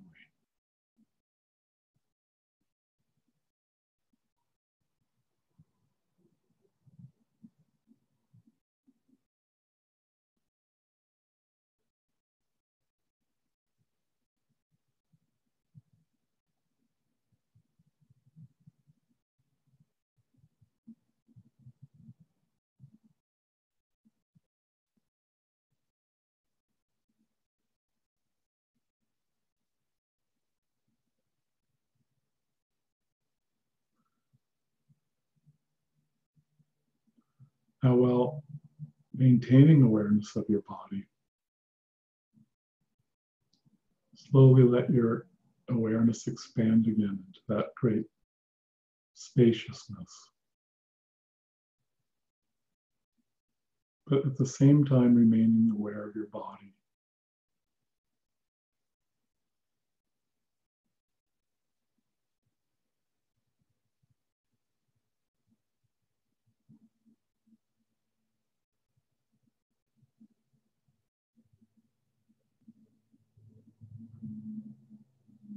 Feel your body held in that spaciousness.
explore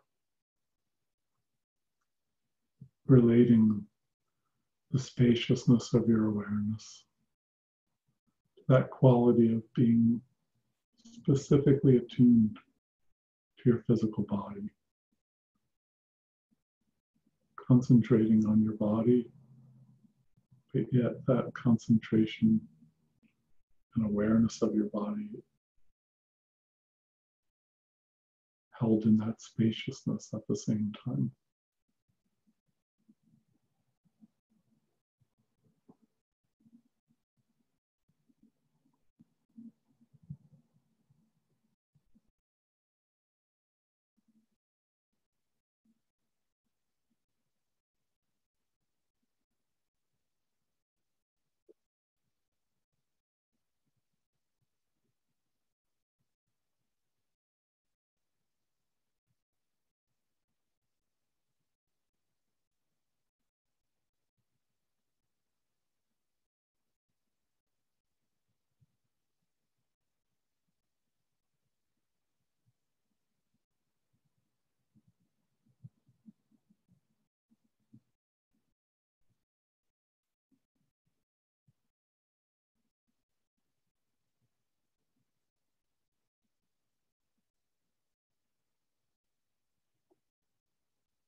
And when you feel ready, open your eyes.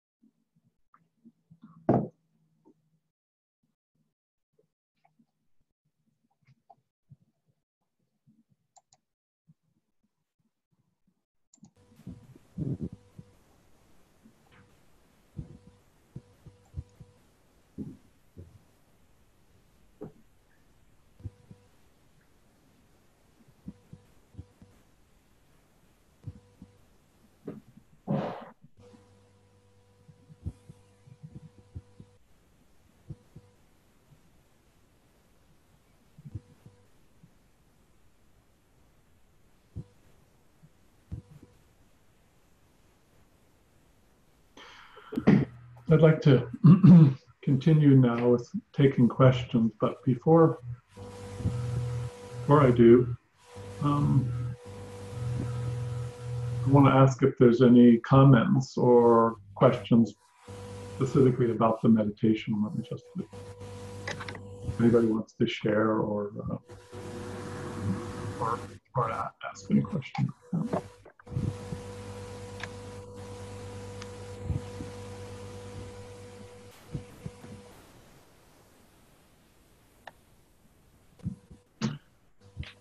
I do. I have a question, Mark. Yes. I'm thinking that maybe it's possible that I actually name the qualities that I'm experiencing wrong, or just have my own name for it. I don't know, my own concepts around it. But because when you said concentration, I think that I've early on actually thought that that was willfulness and effort. And I can see that maybe, I don't know, I'll talk to him afterwards, that Johnny maybe also thinks that. And when he says concentration, and I can see that he's talking, and I see him in my everyday life, I can see him maybe means focus and control, and I want to keep up with this task. That's one side of it. And another side of it is that when I concentrate, it's like, it feels, if it is concentration, it feels more like beingness. Is it possible? Or Yeah, I think it's important to distinguish between cultivating concentration and being concentrated. Yeah. Being concentrated, I'll go back to muting for a moment to just quiet the noise a little.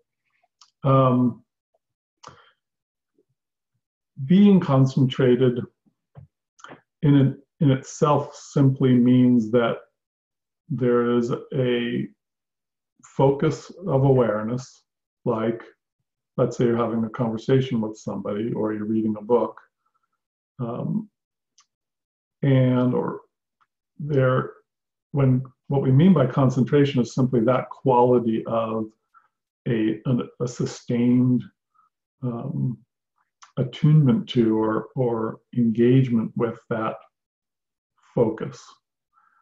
So it's not, in a sense, it's useful to kind of, to clarify what we mean by, the way I'm using the word concentration anyway, is it's actually the state of effortlessly being present to something, whatever it is that we're, you could even say that it's related to love, in the sense that you like sometimes when we talk about love, we say it's giving our attention to something or someone. If we have kids, but we're not giving them attention, we're not loving them. We're distracted by our lives and we're working too much or whatever. We're not attending to giving them attention, not concentrating on them. So, of course, in a spiritual context, then there's a close connection between love and concentration. Now, concentration in ordinary life can be for other motives, so it's not necessarily loving, but I'm just sort of pointing out that the spirit, in a spiritual context, there's an interesting connection between them. Now, when we talk about the phase of meditation or spiritual practice in general, where we're learning to concentrate, that's where some kind of what could be called will or effort or intention comes into play. And that becomes a tricky issue, because how do we go about doing that? How wholesome and heartful and skillful is our effort? And that's where a lot of us can get into sort of rough water in our practice, is if our efforting becomes striving or tense or judgmental or kind of a strained kind of thing. So what we want to do is, yes, there's a need when we set about deciding, I'm going to learn to meditate, for instance, whether we even use the word concentration at all, there's still inevitably a sort of recognition that most of us are not going to be able to sustain a focus on a particular theme. Let's say, if last week we did the meditation with the light around the body. If instead, let's say, if we sit down with the intention to do that practice, and instead we spend 15 minutes thinking about other things, then we can recognize to ourselves, well, I had a specific intention when I sat down and I didn't follow through. I wasn't concentrated. I was distracted. Now, if we say, well, it doesn't matter, whatever happens, happens, and so I just sat down with one thought and then I ended up doing something else and it doesn't matter. That's fine. Like if that's what one wishes to do, there's no judgment there. But in the context of cultivating that specific practice, we would have to say, I didn't actually do the practice. I thought about other things. So then the issue comes up, well, in a sense, part of what, it brings up a very interesting issue. Why is there even a need to concentrate? Why aren't we just present? And this gets into a very profound and interesting issue about human nature itself, which is that our ordinary human consciousness and nature is actually fragmented. We have more than one part. And those different parts have minds of their own. One part might be interested in reading a book, and another part wants to think about what we're going to have for dinner later. And these two parts are happening at the same time. They have different intentions. And if the part that wants to think about dinner is too strong, then the part that's trying to read the book won't get very far, and we'll get through paragraphs and sentences and realize I've been thinking about dinner instead. So these two parts are at cross purposes. We're not integrated. If we're integrated, then when we're reading the book, we're 100% reading the book. Then when we're making dinner, we're 100% making dinner. We don't have the minds of dinner making and the minds of reading the book interfere with each other. We're one being doing one thing in each moment. In a sense, that's enlightenment, is complete integration. So what concentration is it's the emergence of a spiritual part of us that says, I want to be one being. I don't want to be a bunch of different parts. And so I'm going to become the ringleader, and I'm going to teach all my parts to become one being.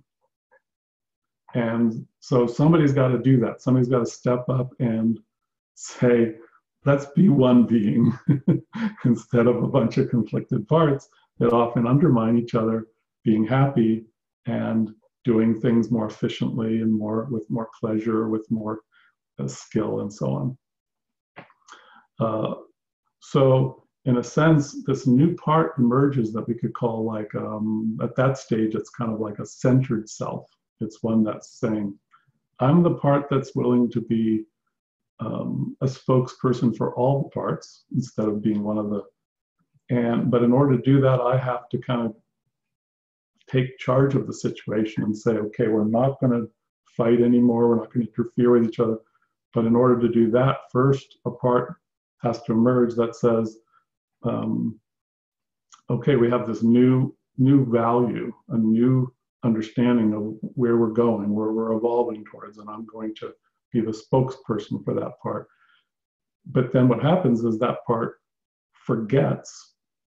It falls back into identifying with one of the parts, and so when it remembers and comes back to the center, we call that getting concentrated, or come back to the middle. And eventually, that part gets strong enough that we don't need to choose that anymore. It's just the way we are. But during the phase where we need to choose it, during the phase where we're still prone to falling out of center and becoming identified with one of the sub-minds or sub-personalities or aspects of our nature, and we're training ourselves to wake up from those identifications and come back to the awakened center, that we call that, one way to talk about that is learning to concentrate. Once that's developed, then additional qualities can be added. Like, for instance, to wake up, we kind of needed to shift away from identifying with some part that we were connected with, the part that, let's say, was thinking about something else when we were trying to meditate. Once we've established a more stable center of wakefulness and concentration, then that part can turn back to this other part and become a loving and healing influence for that part, and even guide it if one wills. There's no need to specifically identify these parts. One can just be present to them in a more kind and accepting and spacious way. As long as we don't fall back into identifying with them, just our presence will heal and integrate them, and they'll all kind of transform and integrate into us and make us richer and make us more awake and make us filled with the attributes and the wisdom that is hidden in each of these parts. So we don't have to get very overly psychological about understanding each part. That can have value, but it doesn't need to be that way. We just need to stop being part of the conflict and find the middle, and then reside there in a spacious, loving, calm, accepting way. And then all the transformation of all the other parts will happen in that context. Let's see, I saw, are those little parts equal to elementals? Yes, but actually what they are essentially big collections of elementals. Elementals will tend to sort of develop in us around different themes, different orientations, or different desires and qualities. And so if we might have, let's say, for instance, 10 or 15 major groupings of elementals that represent different traits in our personality. Let's say, for instance, we have a very artistic side to our nature, but then we also have a very logical part, and then we have a kind of workaholic part that likes to be busy all the time, and then we have a hermit that likes to be alone and be quiet and just be calm and maybe meditate. We have a part that likes to argue with people and debate intellectually, or compare viewpoints and talk about politics or whatever. We can have a variety of these different parts, a childlike part that's insecure and easily hurt, and a sort of warrior part. Each person has a different version of these sort of archetypal facets. And generally they have kind of different agendas, and they often can be at cross purposes with each other. And as we heal, the positive qualities that are in each of these parts kind of integrates into oneself. And the more conflicted aspects of each of these parts kind of transforms and falls away and allows us to be one being, one healed and whole and integrated being.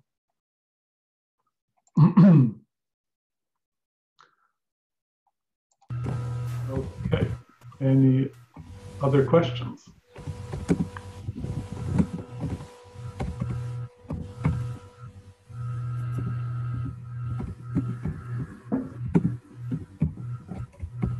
So I don't know how well this came across in the meditation, but what I was aiming for was creating a context where people could have a direct experience, a sensation of moving back and forth between a more focused state of consciousness and a more spacious one. And then, of course, at the end, finding a balance between the two. And one of the things that's very powerful in meditation as an important skill is to learn to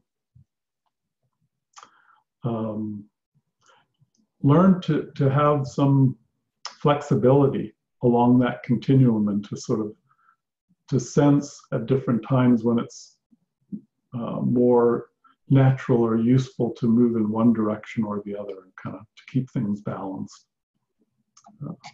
So that's just a little bit of more background about where that was coming from. Yes, although I definitely plan to talk about meditation mantras eventually, probably in sometime in January.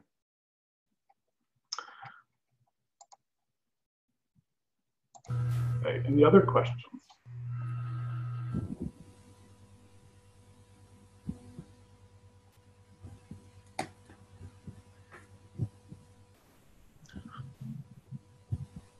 No, we don't have time.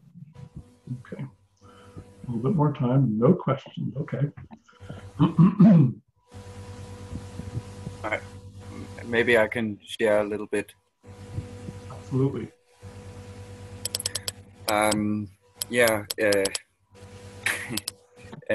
I resonate so much with this whole teaching and the theme of concentration, and I can certainly also recognize what Tamara said about, trying too hard to concentrate and basically trying to find a middle way, where also a theme that has been for me very important is to do it integrally, to have a practice that is wholesome and not in this old school way where you need to punish yourself or you need to discipline yourself in this very harsh way, but rather I think I'm thinking that following the flow of the times that we are in is the right way.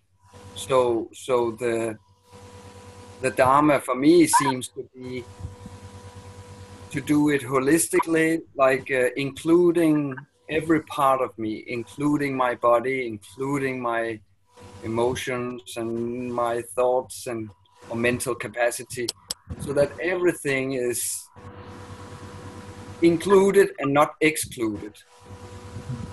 And so for me, concentration has become, rather than this thing that I'm failing at, it has become on its own, gradually over years, really, like you say, blissful, without being perfect. But it's somehow when you can accept that state of just being who you are without wanting to change anything, but just still having a perseverance to keep sitting and doing what you have set a goal to do, and it just gets better and better. so I really have to also credit you for this, because what we have learned and the context that you bring in, I find it very valuable, and the context is that we really, when you explain about the concentration, you really make a structure where you say, okay, this is the building and there are all these rooms, and you need to know all the rooms and all doors in order to be able to navigate there. And as long as we don't know the house, there are so many unknowns, and they just keep taking us away from the practice and from the present moment. Yeah. But naturally, there's always room for improvement. It's very nicely put. Thank you for sharing that. May I ask you to you said it was important to distinguish between being concentrated and developing concentration. And then we have discussed this about people, including myself, remembering having problems with establishing the concentration in a wholesome manner. Could you kind of give us a little bit of advice of how to do this if we feel that we are struggling with establishing concentration? Sure. We'll quiet things down here. Yes. Part of the reason I brought the difference between being concentrated and cultivating concentration is that in the state of being concentrated, in a sense, there's no effort involved. It's an effortless state of concentration. It's not super common for people to have that, especially in the early stages of meditation. So we do want to just acknowledge that that's inevitably something that will arise with adequate meditation practice. But before it does, then there is the phase of cultivating concentration. And so that word, words like cultivating concentration, bring in this other very tricky issue, which is this question of effort or intention or willpower. Now, this is an enormously challenging issue in my experience of my own practice and working with other people. I see this issue of effort and all the kind of words that relate to it: willpower or striving or choice, intentionality. There's a whole kind of complex of interrelated words and concepts that relate to this question. Now, one method that people have tried to use to kind of get around this issue, because it does become a problem how we go about that. Some people just kind of throw it out and say, well, efforting is the problem. Just stop efforting, and then you'll get it. Then you'll understand true meditation. You'll be enlightened, or whatever. Of course, then there's the opposite end of the spectrum where people find that they're not as present, not as concentrated. They're not achieving whatever goal they have for spiritual practice or meditation, so they become very effortful about it. When Buddha talked about the middle path, in many ways he was specifically referring to this issue. As people may remember that are familiar with the Buddha's life, he went through a phase in his spiritual practice. Well, he went through a phase in his life where he leaned heavily towards a life of luxury and self-indulgence. And then he awakened to the idea that there was something more fulfilling than that. So he embarked on a spiritual path, and his style was he tended to be extremely effortful. He used intense willpower to try to achieve enlightenment as efficiently as possible. And after a period of years of practicing in this way, being very ascetic and going to extremes, he realized that this wasn't very wholesome and it wasn't really working. It got him some progress, but there was, something that he felt needed to shift about his practice. Something was, and he realized the middle path. This is when he came to the realization that maybe what he needed to do was find a balance between these two extremes, because in our ordinary human state, we can just sort of surrender to all these parts that have their different agendas and not make any effort to just sort of instinctually respond in the moment to life and do whatever happens. And we can rationalize to ourselves, well, that's spiritual. We're in the flow and we're not efforting and we're not discriminating. We're just doing stuff. Actually, all of these different sub-aspects of ourselves, these sub-minds or sub-personalities, do have their own agendas. They do want to control life. They do want to get what they want to get. And so to not take the center seat, take the center position and kind of wake up to new values and to kind of make an effort to cultivate a more enlightened state is actually just surrendering to an unconscious tendency to just be caught up in the suffering of samsara and to act out of efforting and desire and attachment anyway. So that's not really a solution to just say, well, I won't effort. But what the Buddha also realized was going to the extreme opposite direction and being excessively efforting wasn't working for him either.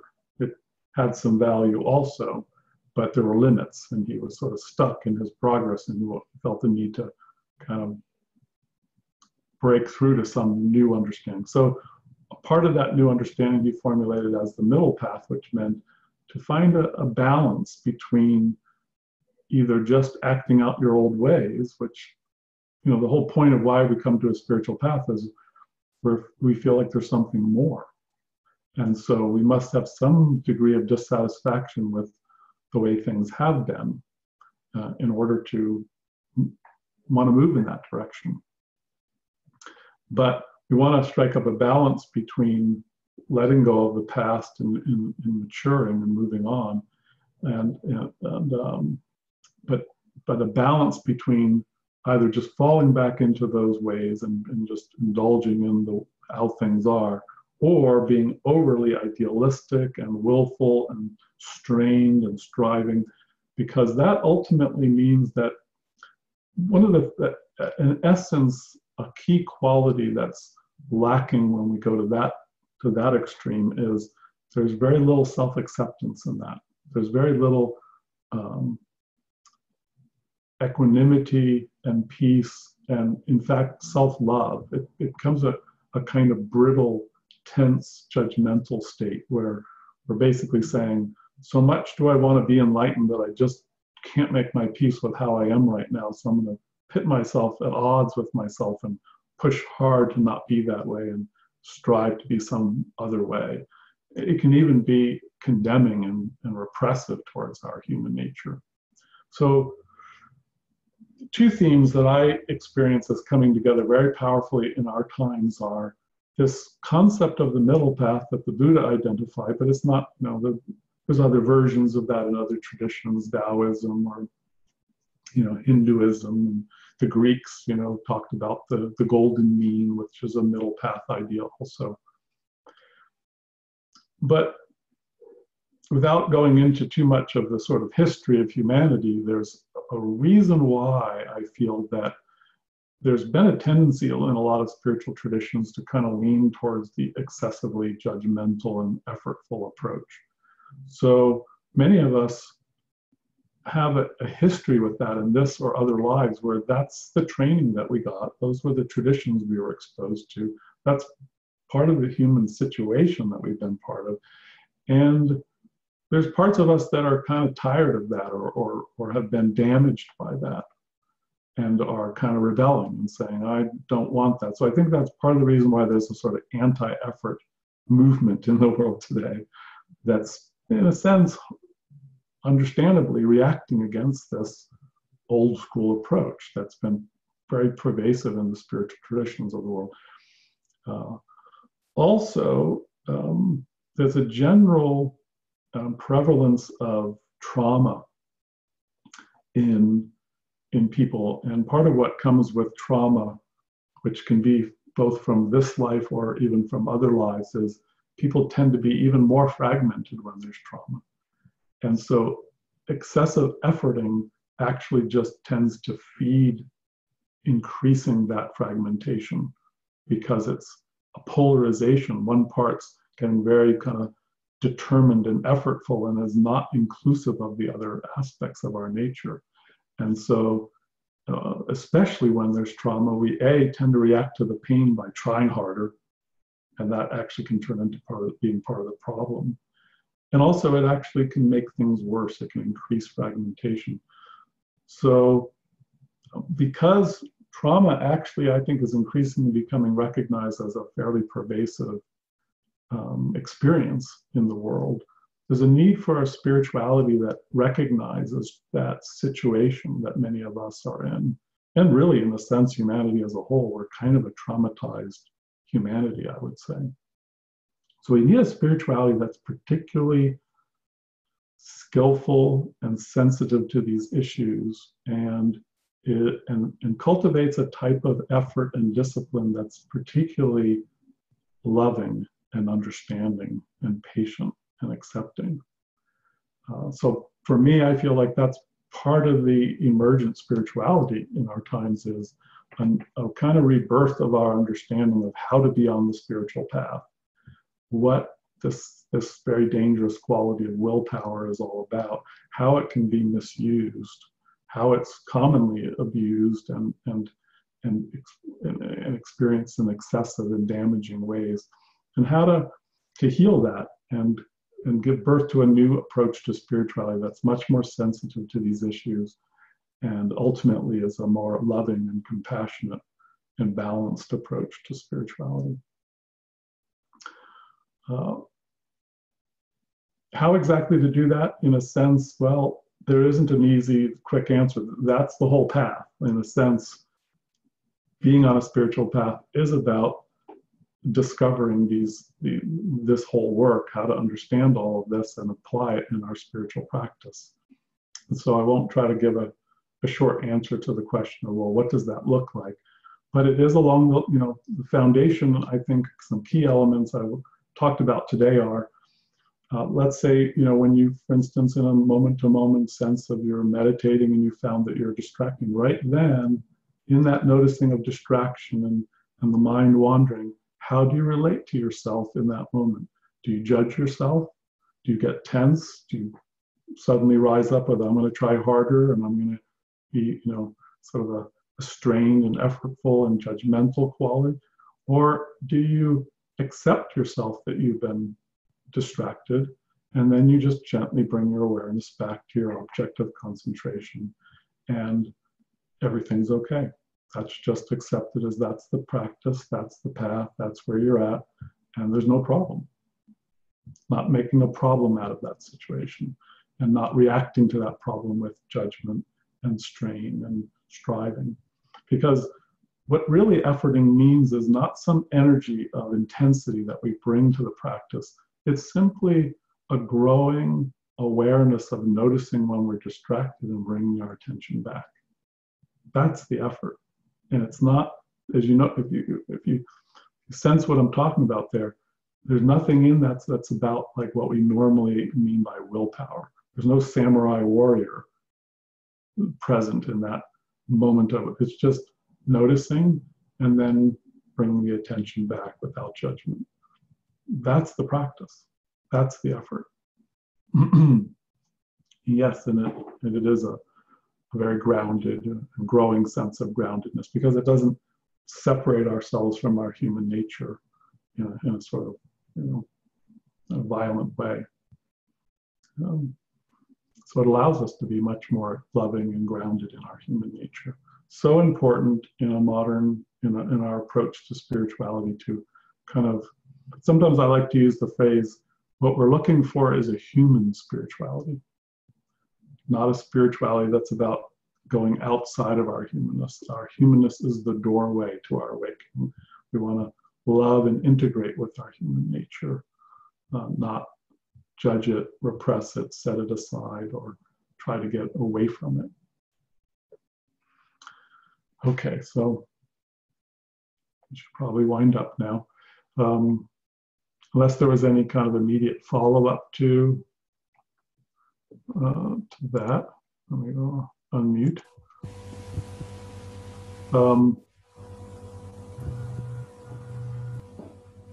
That feel like a good place to stop?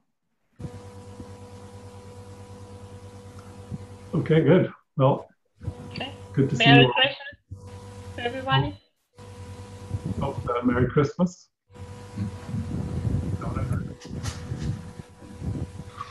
Well, have a nice holidays, and I look forward to seeing you all in January. Thank you very much.